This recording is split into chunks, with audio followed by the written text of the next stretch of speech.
하나님 말씀 보겠습니다. 구약 성경 시편 37편 3절로 6절의 말씀입니다. 828페이지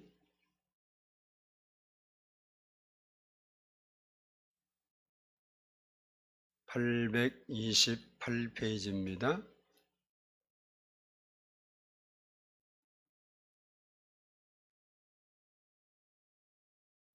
시편 37편 3절로 6절 말씀을 교독하겠습니다. 여호와를 의뢰하고 선을 행하라. 땅에 머무는 동안 그의 성실을 먹을거리로 삼을지어다.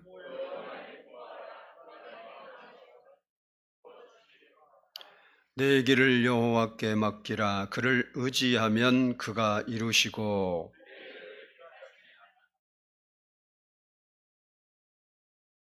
아멘.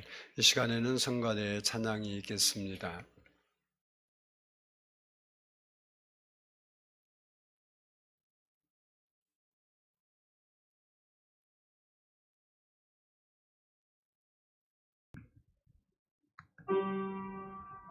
이름인 것으로 하늘에 지명한 것으로 너를 복드시고 지키신 하나님이 너의 영원 잘 되도록 은혜 베푸시며 평강으로 인도하시니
기도드리겠습니다. 살아계신 아버지 하나님 감사합니다.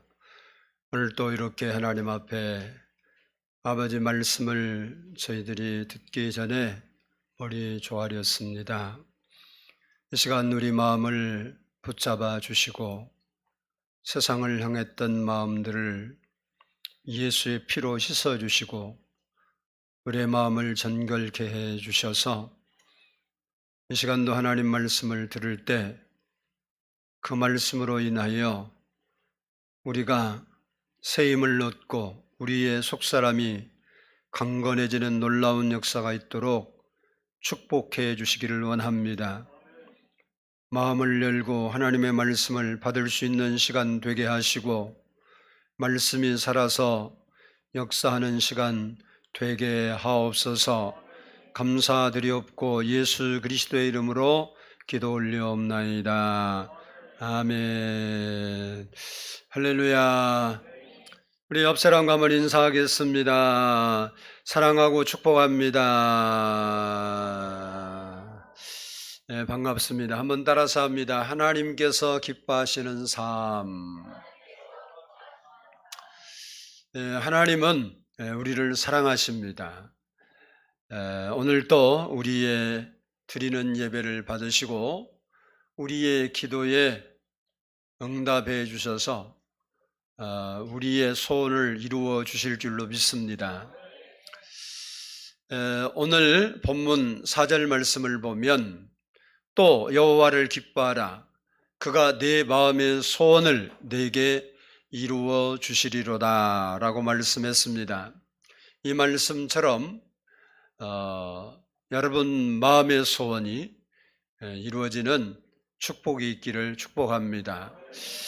미국에서 가장 영향력 있는 방송인이자 토크쇼의 여왕이라고 불렸던 오프라 윈프리라는 분이 이런 말을 했습니다. 저는 제 자신을 항상 열어두고 있습니다. 왜냐하면 제가 하리라고 생각하지도 못한 일들을 많이 해왔기 때문입니다. 저는 우리를 창조하신 하나님께서 우리가 꾸는 꿈보다 더 큰 계획을 가지고 계신다고 생각합니다. 우리가 꾸는 꿈보다 더 큰 계획을 가지고 계신다고 생각합니다.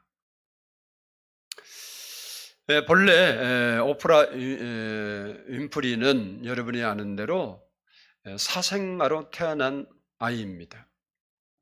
그리고 어린 시절 모진 아픔을 다 겪었습니다. 9살 되던 해 사촌 오빠에게 성폭행을 당했습니다. 그리고 14살이 됐을 때 미혼모가 되었습니다. 그리고 태어난 아들이 2주 만에 세상을 떠나는 아픔을 겪어야 했습니다. 그러던 그녀가 19살 때 CBS 텔레비전 지역 방송국 뉴스 진행자로 일을 시작하기 시작해서 하나님의 은혜 가운데 여러분이 알고 있는 세계적으로 가장 영향력 있는 여성 중에 하나로 쓰임을 받은 삶을 살았습니다. 그는 하나님을 확실히 믿고 신뢰했기 때문에 이런 고백을 했습니다. 저는 항상 하나님과 모든 가능성 앞에 저를 열어두려고 합니다. 그 가능성이 어떠한 것이든 그 앞에 제 자신을 열어두려 노력하고 있습니다. 저는 가능성 속에서 살려고 노력합니다. 그래서 앞으로 일어날 어떤 가능성도 받아들일 준비가 되어 있답니다. 그렇습니다. 우리가 하나님을 믿으면 우리에게도 수많은 가능성이 열려 있습니다. 오프라 윈프리 같이 사상으로 태어나고 벌써 미혼모가 16살이 되고 자기 자녀가 죽는 아픔을 겪고 그렇게 파란만장한 삶을 시작한 사람도 우리 중에는 없겠죠. 그런데 그는 하나님 안에서 하나님의 섭리를 발견하고 하나님은 내가 꿈꾸는 것보다 더 큰 꿈을 나를 위해서 준비하고 계시는구나 라는 사실을 깨달았습니다. 다시 말하면 우리가 하나님을 기쁘시게 하는 삶을 살면 우리가 생각하지 못한 하나님이 계획하신 여호와의 이레의 축복이 임하게 된다는 사실입니다. 오늘 본문 말씀은 다윗이 일생을 돌아보면서 노년에 자기의 신앙을 고백할 뿐만 아니라 우리들에게 신앙의 교훈으로 주신 말씀입니다. 다윗은 좋은 때는 물론이었지만 가장 힘들고 어려운 환경에 빠졌을 때도 자기 앞에 더 이상 가능성도 없고 죽음과 끝이라는 생각과 절망 속에 부딪힐 만한 그런 환경에 놓여 있을 때도 그는 절대 포기하지 아니하고 하나님께서 자기를 도와주시라고 믿고 기도하고 의지했습니다. 그리고 그의 믿음대로 하나님은 그때마다 그의 삶에 개입하셔서 은혜를 베풀어 주셔서 숱한 어려움과 시련과 죽음의 공기를 넘겼지만 결국 이스라엘의 가장 유명한 왕이 된 것입니다. 이처럼 다윗은 항상 하나님을 기뻐하는 삶을 살았고 하나님께서는 다윗을 위하여 다윗이 꿈도 꾸지 않았던 이스라엘 왕위를 그에게 선물로 허락하셨던 겁니다. 그렇다면 우리가 하나님이 예비하신 복을 받고 우리의 소원을 이루려면 어떤 삶을 살아야 할까? 그 부분을 오늘 한번 살펴보면서 우리도 하나님을 기쁘시게 하는 자가 되고 그래서 하나님께서 우리를 위해서 준비하신 내가 생각지도 못하고 꿈꾸지도 못했던 나의 가능성보다 더 큰 가능성을 우리에게 열어주신 그 하나님을 경험하는 여러분의 삶이 되기를 축복합니다. 한번 따라서 하겠습니다. 여호와를 의뢰하여 선을 행하라. 오늘 본문 3절 말씀을 보면 여호와를 의뢰하고 선을 행하라. 땅에 머무는 동안 그의 성실을 먹을거리로 삼을지어다. 이렇게 말씀합니다. 여기 의뢰하라는 말은 믿다, 신뢰하다, 안전하다, 안심하다 그런 말입니다. 우리가 세상을 살면서 누구를 믿으면 안심이 되고 안전할 수 있습니까? 오늘 본문은 그분이 유일하게 하나님이시라고 우리에게 설명하고 있습니다. 갓난아이는 엄마를 절대적으로 신뢰합니다. 그래서 엄마 품에 안겨 있을 때 가장 안전함을 느끼고 평안함을 느끼고 행복감을 아이는 느낍니다. 하나님을 믿는 우리도 갓난아이처럼 하나님을 절대적으로 신뢰해야 합니다. 우리가 하나님을 의뢰한다는 말은 하나님을 믿고 내 인생을 맡긴다는 겁니다. 다시 말하면 나의 모든 계획과 결과까지도 하나님께 맡기는 것을 말합니다. 하나님이 우리의 맡긴 것을 맡으시면 우리가 분명히 알아야 할 사실이 뭐냐면 하나님은 결코 우리를 실망시키거나 아프게 하지 않는다는 겁니다. 우리 주변에서 동업하다가 동업자의 배신으로 아픔을 겪고 인생을 포기한 사람도 많이 있습니다. 사람들에게 우리의 어떤 부분을 맡겼을 때 실망하고 절망하고 아픔을 경험할 수 있지만 하나님은 우리가 하나님께 우리의 인생을 맡겼을 때 하나님은 결코 우리를 실망시키거나 아프게 하지 않는다는 겁니다. 여러분은 무엇을 의뢰하고 있습니까? 젊음입니까? 아니면 건강입니까? 아니면 돈입니까? 권력입니까? 부모입니까? 자식입니까? 친구입니까?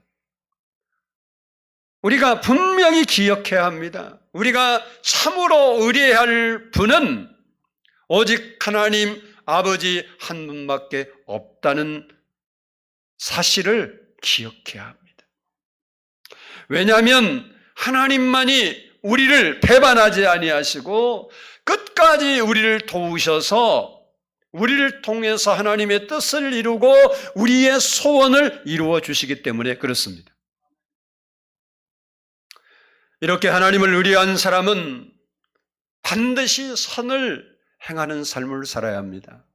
왜냐하면 선을 행하는 것이 여호와를 의뢰하는 사람의 외적 열매이기 때문에 그렇습니다. 다시 반대로 말하면 내가 선한 삶을 살지 않는다, 남에게 도움을 주고 남에게 유익을 주는 것이 아니라 피해를 입히고 힘들게 하고 어렵게 한다, 그런 말은 내가 여호와를 의뢰하지 않는다는 말과 일치한 겁니다. 히브리서 13장 16절을 보면 오직 선을 행함과 서로 나누어 주기를 잊지 말라. 하나님은 이 같은 제사를 기뻐하시느니라. 그리고 야고보서 4장 17절에서는 그러므로 사람이 선을 행할 줄 알고도 행하지 아니하면 죄니라 라고 말씀하고 있습니다. 그러므로 우리는 하나님이 기뻐하시는 선을 행함으로 하늘에 계신 아버지께 영광을 돌리는 삶을 살아야 합니다. 이것이 하나님을 기뻐하는 삶입니다. 둘째는 따라서 합니다. 여호와를 기뻐하라. 우리 오늘 본문 4절을 한번 같이 읽어보도록 하겠습니다. 4절 말씀입니다. 시작.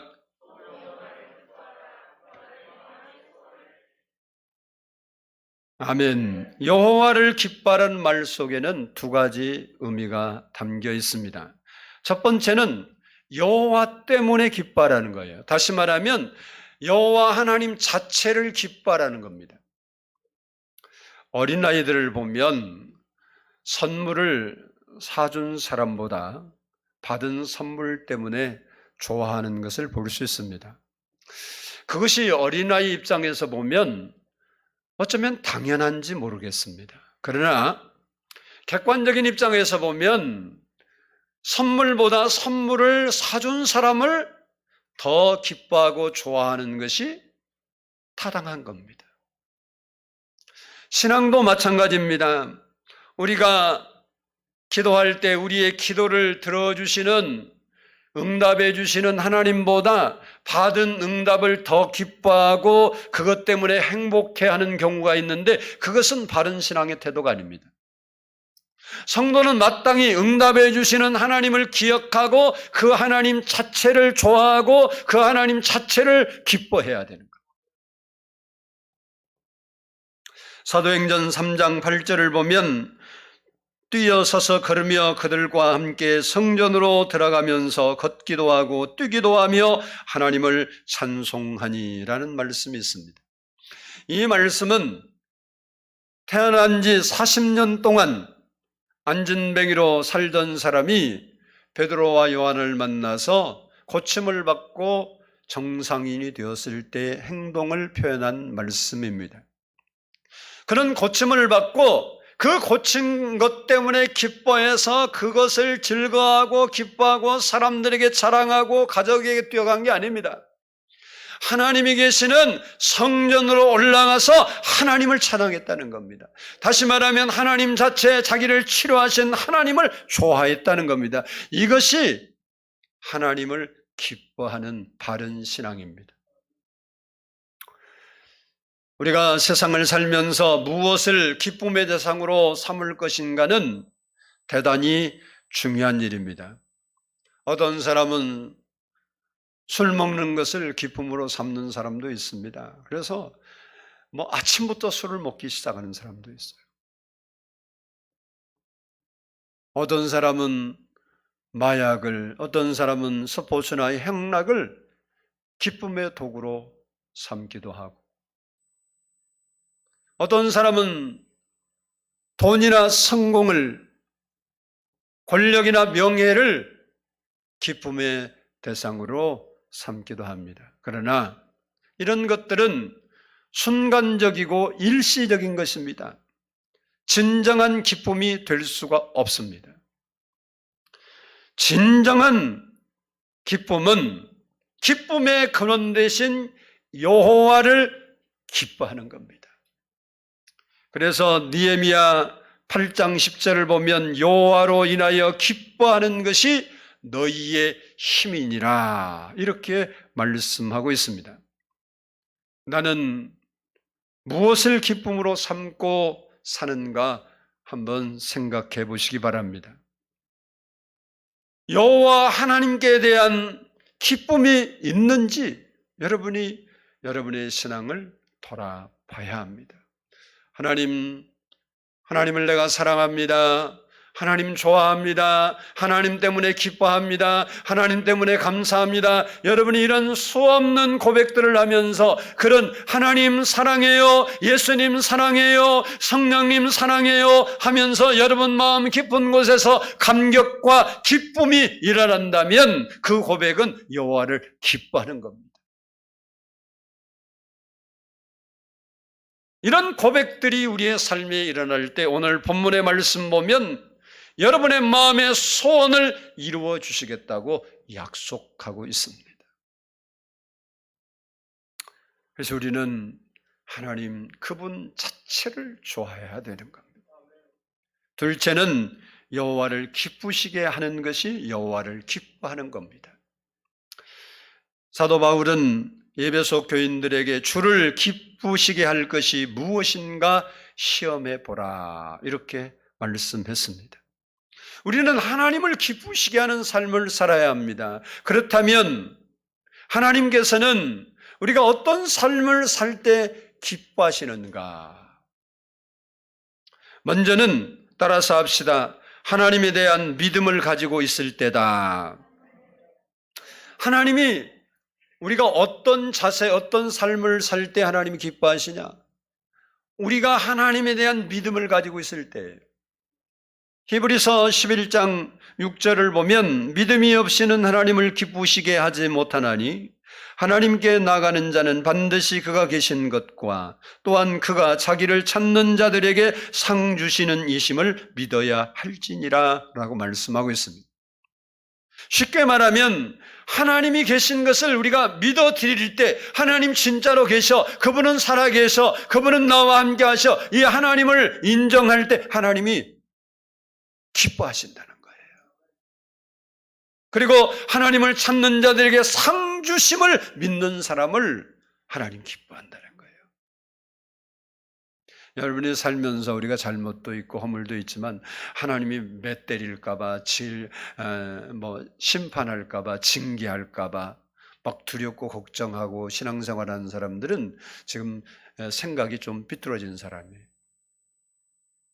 우리가 혹 허물이 있을지라도 하나님 앞에 나와서 자복하고 회개하고 하나님을 인정하면 하나님께서 우리에게 좋은 것으로 상 주실 것을 믿는 것이 하나님을 기뻐하는 거예요. 그런 사람을 하나님이 기뻐한다는 거예요. 그런 사람을. 둘째는 하나님의 이름을 찬송하며 감사할 때 하나님이 기뻐하시는 거예요. 시편 69편 30절로 31절을 보면 내가 노래로 여호와의 이름을 찬송하며 감사함으로 하나님을 위대하시다 하리니 이것이 소 곧 뿔과 굽이 있는 황소를 드림보다 여호와를 더욱 기쁘시게 함이 될 것이라. 구약의 제사 가운데 가장 큰 제물이 황소예요. 요즘 구약식으로 여러분이 예배를 드린다면 황소, 한우 황소, 괜찮은 소가 얼마간지 제가 모르지만 1,000만 원 넘을 거라고 생각되는데 1,000만 원 갖고 나와서 헌금 드리고 예배 드려야 구약의 황소로 제사 드린 사람과 같은 거예요. 근데 오늘 본문이 뭐라고 말하냐? 구약 시대에 쓴 거예요. 신약에 와서 쓴 게 아니라 시편이. 황소를 드리는 보다 하나님을 찬송하고 감사하는 것이 하나님께서 더 기뻐하신다는 거예요. 얼마나 감사해요. 여러분이 1,000만 원 헌금에 하나님 기뻐한다 그러면 우리가 하나님 기쁘시게 하기 얼마나 어렵겠어요. 뭐 감사합니다 하는데 돈이 들어요. 하나님을 찬송하는데 돈이 들어요. 그런데 우리가 살면서 하나님께 찬송하고 하나님께 감사하는 삶이 하나님을 기쁘시게 한다는 거예요. 우리가 하나님을 이렇게 기뻐하면 세상이 줄 수 없는 그 하나님의 기쁨을 우리 안에 주님께서 주시고 우리의 삶에 풍요함을 허락하시는 거예요.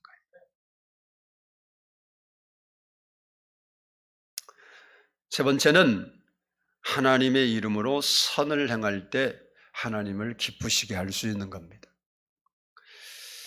히브리서 13장 16절을 보면 오직 선을 행함과 서로 나누어 주기를 잊지 말라. 하나님은 이 같은 제사를 기뻐하시느니라.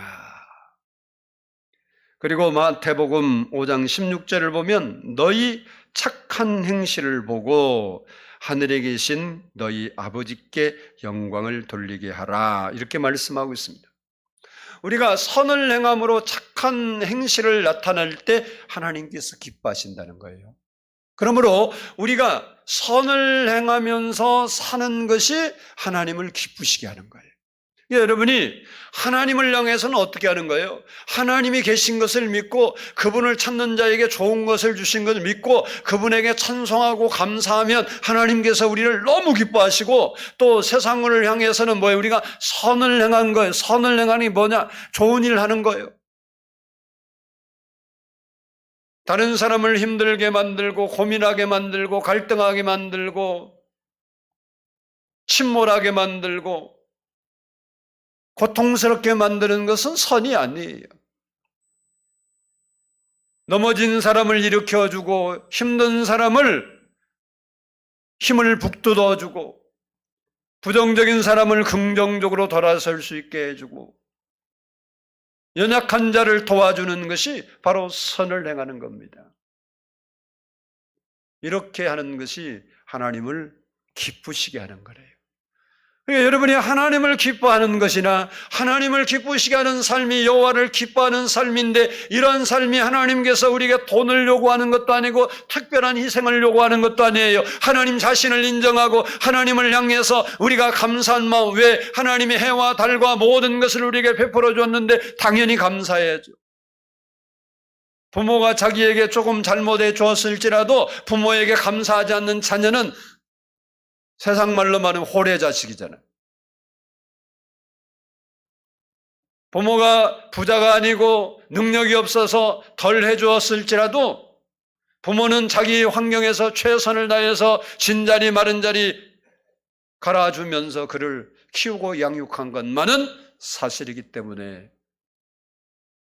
자녀로서 당연히 감사하는 거예요. 하나님의 해와 달과 모든 것을 우리에게 주시고 우리를 돌봐주셨으니 우리는 당연히 감사하고 그분을 찬양하는 것이 마땅한 우리의 도리인 겁니다. 쉽게 말해서 우리가 당연한 도리만 해도 하나님은 너무 기뻐하시고 하나님은 즐거워하신다는 겁니다. 지난 1월 14일 며칠 안 됐죠. 우리가 오늘이 30일이니까 한 15일 지났는데 터키에서 있었던 일입니다. 새말 센트크라는 분이 쓰러지셔서 구급차에 실려서 인근 종합병원으로 이송을 했는데, 함께 살던 반려견 본쿡이, 우리 말로 말하면 구슬이인데, 구슬이가 그 차를 따라간 거예요. 이제 응급실 앞에까지 따라갔는데, 응급실 가면 여러분도 봤지만 그냥 싫고 응급실로 들어가잖아요. 걔는 이제 못 들어가잖아요. 그러니까 거기서 기다렸는데 주인을 기다리는 거예요. 새말 센트크 딸이 걔가 거기 와 있으니까 데려다가 집에다 놨어요. 그러니까 또 온 거예요. 그리고 주인이 태어날 때까지 응급실 앞에서 기다린 거예요. 그 보안 관계자의 말하면 오전 9시가 되면 걔가 나타나가서 응급실 앞에 이렇게 쪼그리고 앉는 거예요. 그리고 문이, 응급실 문이, 저도 그 동영상을 봤는데 문이 딱 열리면 이렇게 고개를 들여봐요. 그리고 들어가지는 않아요. 그리고 이제 자기가 찾는 사람이 안 보이면 다시 와서 희무룩하게 앉아 있어요. 아침마다 왔다가 밤이 어두울 때까지 주인, 문 열리면 주인 나오나 이렇게 봤다가 안 나오면 희무룩 앉아 있고 꼬리도 안 치고.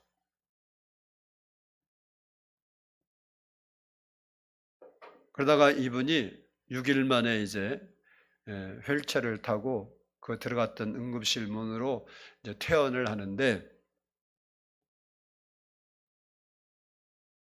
문 열리면 이렇게 보는데 자기 주인이 나오니까 이 구슬이가 얼마나 좋아하든지 막 휠체어를 막 돌고 막 뛰고 막 주인한테 발을 내밀고 막 표정이 자체가 달라서, 그렇게 시무룩했던 게가 어디에서 그런 기쁨이 나왔는지 막 난리가 아니더라고.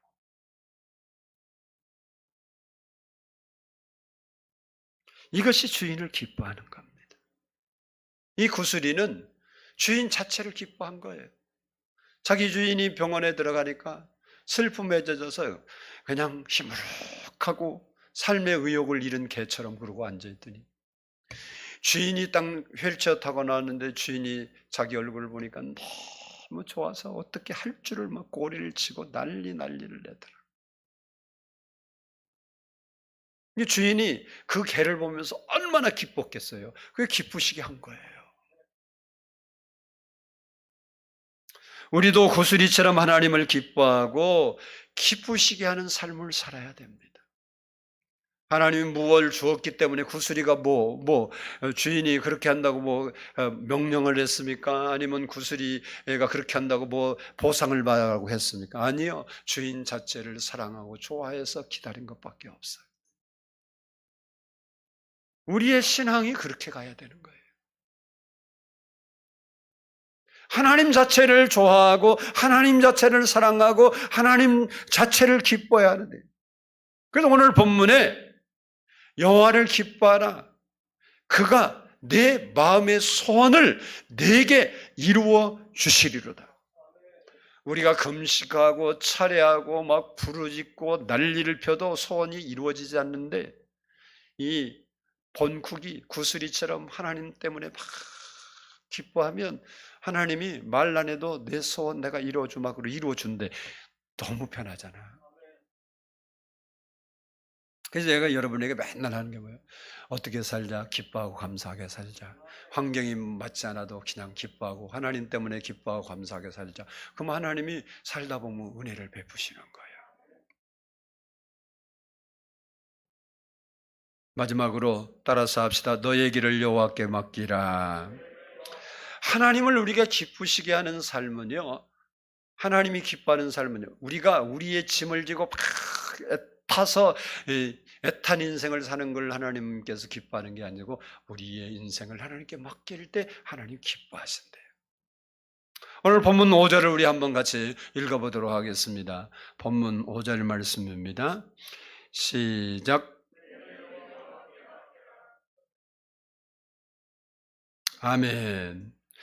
여기 맡긴다는 말은 굴린다는 말이거든요. 쉽게 말하면 이런 거예요.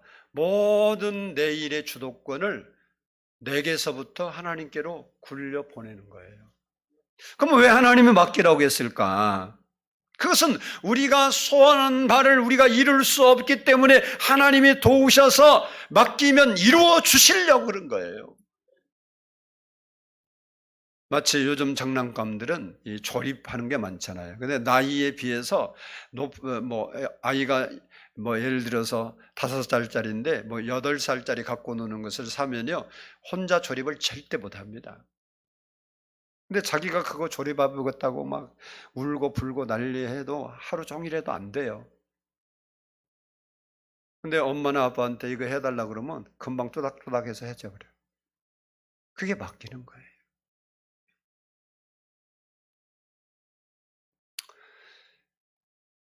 하나님은 우리 한 사람 한 사람을 향한 선한 계획들을 다 가지고 계십니다.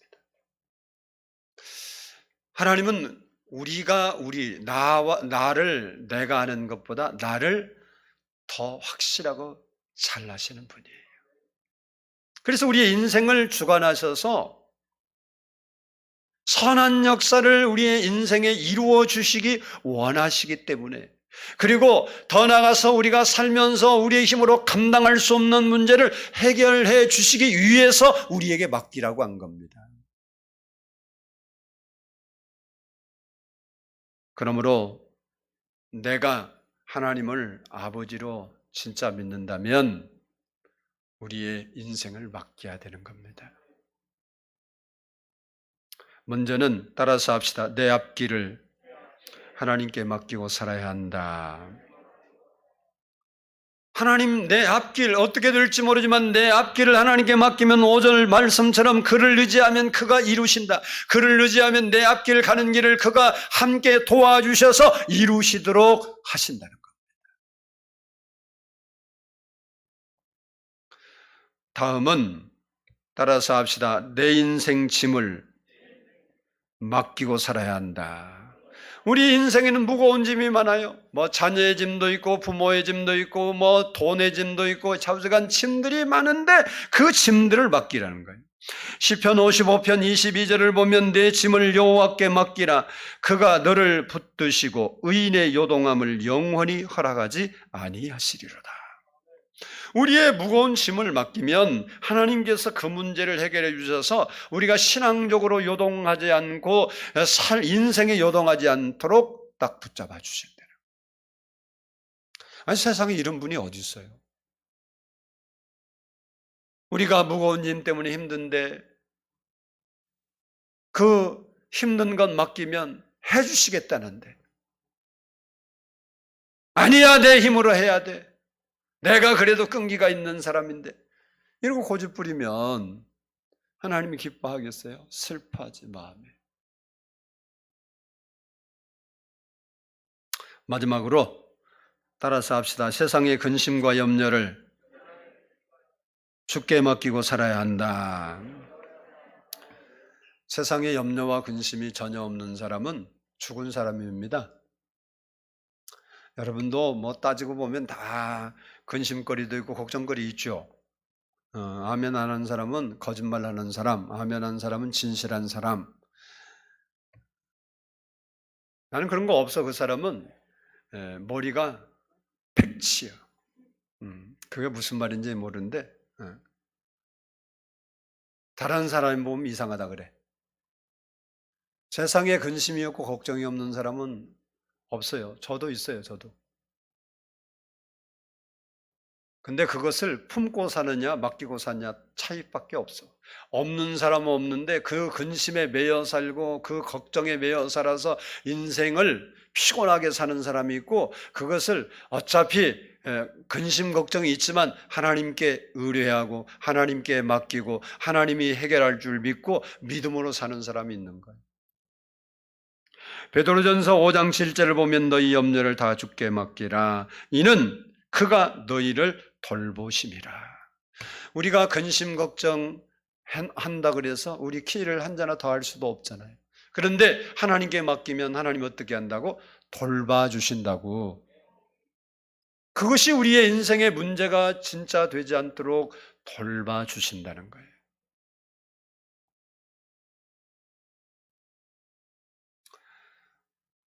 우리가 하나님께 맡기면요, 더 이상 근심과 걱정거리를 맡겼다, 짐을 맡겼다 그러면 오늘 본문 7절에 있는 말씀인데 불평하지 말아야 돼요. 왜 나에게는 이런 일들이 있고, 왜 나에게는 이런 걱정거리가 있고, 왜 내가 그래야 하냐고, 왜 내가는 왜 내가야, 내가니까 내가지. 그것은 맡긴 게 아니에요. 지금도 자기 가지고 있잖아. 맡겼으면 내가가 없어지는 거예요. 맡기는 건 던져버린다는 말이에요. 아까 굴러간다고 그랬잖아요. 내게서 이거 생각해봐요. 내가 이거 가지고 있다가 이렇게 던졌든지 굴러갔든지 사랑대행들 우리 김문자 권사님 가지고 있으면 내가 가지고 있는 거예요? 권사님 가지고 있는 거예요? 권사님 가지고 있는 거죠. 내가 걱정하면 이상한 거죠. 나한테 있지도 않는 거. 맡긴 건 그걸 말하는 거예요. 목사님 그렇다고 없어져야 말이죠.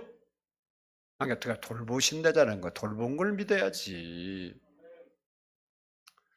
여러분이 지나간 삶을 돌아보면요, 하나님이 여러분의 삶 속에 끔찍하고 힘들고 어렵고 막막하고 절망스러운 순간이 있었지만 지금 와서 보면 다 그때 이렇게 저렇게 돌보셨던 하나님의 손길을 느낄 수가 분명히 있는 거예요.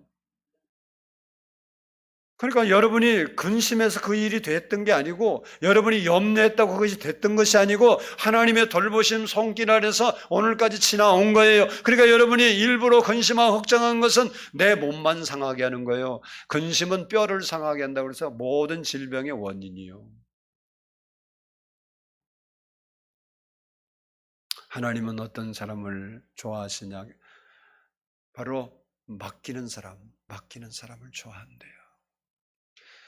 생각해봐요. 저도 자녀가 있는데 자녀가 자기의 짐을 다 아빠가 맡아주세요. 그리고 오면요, 나는요 스트레스 받아 죽어요. 지 빚을 나한테 다 갚으라고 해봐. 그걸 내가 어떻게 감당하겠어? 예를 들어서 저 문제 터뜨려 놓고 아빠가 이거 책임져, 나 낳았으니까. 그러고 나한테 그런다고 따지고 들면 내가 그걸 어떻게 감당해? 나는 능력이 안 돼요. 그러나 우리에게 짐을 맡기란 그분은 전능자십니다. 안 되는 것을 되게 하고 불가능을 가능케 하고 없는 것을 있게 하시고 약한 것을 강하게 하시고 무능한 자를 지혜롭게 하시는 능력의 주신 충분히. 근데 내가 전능자같이 그런 능력이 있다면 우리 아들이 사업을 해서 수천억을 빚을 지고 와서 아버지 책임져, 그래도 내가 책임져 주겠죠. 내가 전능자처럼 그렇게 능력이 있으면 내 재산이 수억조라고 생각해봐. 뭐 몇천억이야 무슨 문제겠어. 그냥 갚아주지. 우리는 맡겨도 감당할 능력이 없어서 부담스럽고 힘들지만 우리가 믿는 아버지 되신 하나님은 전능자십니다. 그분이 우리를 돌봐주신다는 거예요. 돌봐주신다고. 그분이 돌봐주신다는 말은 그 문제에서 빠져나올 수 있도록 힘도 주시고 지혜도 주시고 필요한 것을 공급해 주신다는 거예요. 그 하나님을 믿고 사는 것이 여호와를 기뻐하는 삶이에요. 바라기는 우리 모두가 하나님을 기쁘시게 하는 삶을 살 수 있기를 바랍니다. 그래서 하나님을 기쁘시게 하고 하나님께서 우리의 마음의 소원을 들어주신다고 했는데 그 하나님의 은혜들을 우리가 삶에서 경험하면서 살아가는 믿음의 사람들이 될 수 있기를 주의 이름으로 축복합니다. 기도하겠습니다. 사랑의 아버지 하나님 감사합니다. 오늘 또 이렇게 저희가 주님 앞에 나와서 예배할 수 있게 해주시고 오늘 또 하나님을 기쁘시게 하는 삶이 어떤 것인지 그리고 우리가 그런 삶을 살 때 하나님이 베푸시는 은혜는 무엇인지를 살펴봤습니다. 우리가 알고 있는 내용이지만 다시 한번 우리 마음속에 그 말씀이 살아 역사하게 도와주시고 우리가 바른 믿음을 가지고 하나님을 기쁘시게 하는 삶을 살아갈 수 있도록 우리의 생각을 바꾸고 우리의 삶을 바꿀 수 있도록 믿음을 주시옵소서. 그래서 오늘 본문 말씀처럼 하나님께서 우리를 돌보시고 행하시고 내 마음의 소원을 내게 이루어 주시리라고 하신 말씀처럼 그 말씀들이 우리에게 이루어짐으로 말미암아 내가 하나님의 말씀대로 하나님을 기쁘시게 하는 삶을 살았더니 내 삶에 하나님의 돌보심이 있었고 하나님의 돌보심 때문에 이러한 일들이 내게 있었다고 간증할 수 있는 살아있는 믿음을 가진 성도들의 삶이 되도록 축복하여 주시옵소서. 감사드리오며 예수 그리스도의 이름으로 기도드리옵나이다. 아멘.